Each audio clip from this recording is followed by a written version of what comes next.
प्यार का दर्द रहा जिंदगी भर vertical bar sad love story in Hindi. Anamika Madhya Pradesh से दिल्ली कॉलेज के लिए आई थी और अयान राजस्थान से उसी कॉलेज में पढ़ने आया था। अयान एक सीधा साधा सा लड़का है जो ना लड़कियों से ज्यादा बात करता है और ना किसी से ज्यादा मतलब रखता है।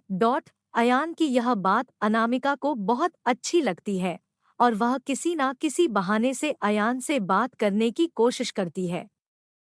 अनामिका दिखने में क्यूट लगती है। कुछ ही समय में अयान और अनामिका की दोस्ती हो जाती है। अयान धीरे धीरे अनामिका को पसंद करने लगता है।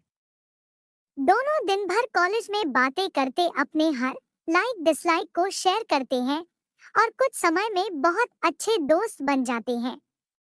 अयान की लाइफ में पहले कभी कोई लड़की आई नहीं थी, जबकि अनामिका के पहले दोस्त थे और वह सबसे बात करती है। अयान को यह पसंद नहीं था। एक दिन बातों ही बातों में अयान अनामिका को अपने दिल की बात बता देता है। अनामिका उससे एक दिन का वक्त मांगती और कहती है, मैं कल तुम्हें इसका जवाब दूंगी। अनामिका सोचती, जब अयान कॉलेज पढ़ने आया था तब वह सिर्फ पढ़ाई पर ध्यान देता था, पर अब उसका पूरा ध्यान मुझ पर और मुझ में ही लगा रहेगा। यही सब ख्याल अनामिका के मन में होते हैं और दूसरे दिन अनामिका अयान को मना कर देती है और कहती है, मैं तो तुम्हें बस अपना दोस्त समझती हूँ, इससे ज्यादा कुछ नहीं। मैं यहाँ पढ़ने आई हूँ और कुछ करने नहीं। तुम चाहो तो मेरे दोस्त रह सकते हो। अयान दोस्ती के लिए मना कर देता है और अनामिका को बहुत समझाता है, लेकिन अनामिका कुछ नहीं सुनती। अयान को यह बात बहुत बुरी लगती है और वह अनामिका से बात करना बंद कर देता है। कुछ दिन कॉलेज भी नहीं आता है। अब अनामिका को भूलकर पूरा ध्यान पढ़ाई में लगाता है और ना किसी से ज्यादा बात करता है और ना मतलब रखता है। देखते देखते कॉलेज बीत जाता है और सब अलग अलग हो जाते हैं।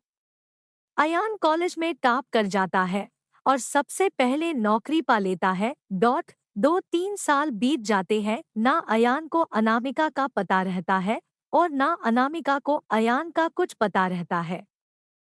अयान अपनी कंपनी छोड़कर एक नई कंपनी में ज्वाइन करता है। जिसमें उसकी पोस्ट पहले से बहुत अच्छी और पगार दुगनी रहती है। जब अयान पहले दिन ऑफिस जाता है तो उसे पता चलता है अनामिका इस ऑफिस में उसकी जूनियर है। वह उस पर बिल्कुल भी ध्यान नहीं देता है और काम में ही लगा रहता है।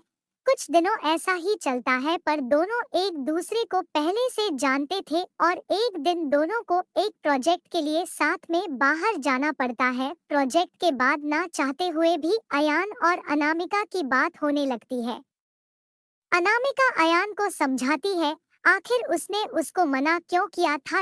अयान को अनामिका की बात समझ आ जाती है और दोनों में गहरी दोस्ती फिर से हो जाती है। पूरे ऑफिस में दोनों की दोस्ती के चर्चे होने लगते हैं।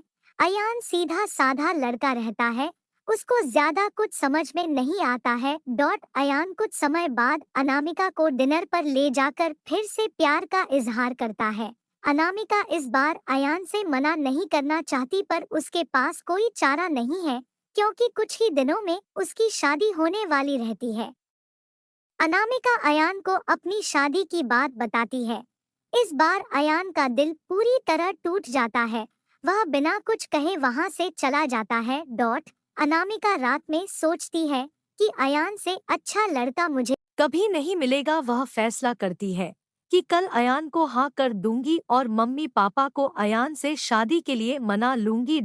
जब दूसरे दिन अनामिका ऑफिस जाती है तो उसको पता चलता है कि अयान ऑफिस छोड़कर चला गया और दोबारा कभी कंपनी में नहीं आएगा। जाते जाते आयन अनामिका को एक खत लिख जाता है। जिस दिन मैंने तुम्हें देखा था उसी दिन से मैं तुमसे प्यार करता हूँ।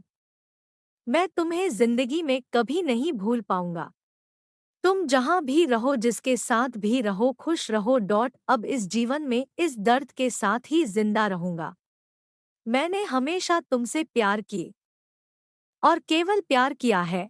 तुम मेरी जिंदगी में आने वाली पहली और आखिरी लड़की हो। अब ना मेरी जिंदगी में कोई आएगा और ना मैं किसी को आने दूंगा। मैं बस अब तुम्हारी यादों में रहूंगा। आज के बाद पूरी जिंदगी में तुम्हें कभी अपनी शकल नहीं दिखाऊंगा। बस भगवान से यही दुआ करता हूँ तुम जहाँ भी रहो खुश रहो और शादी के लिए बहुत बहुत शुभकामनाएं।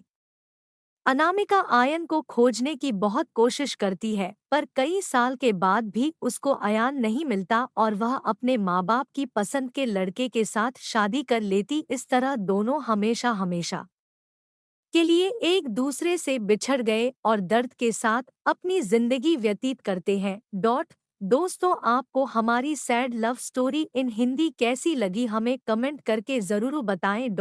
साथ ही हमारे चैनल को सब्सक्राइब करें तथा बेल आइकन जरूर दबाएं जिससे सबसे पहले कहानी आप तक पहुंचे।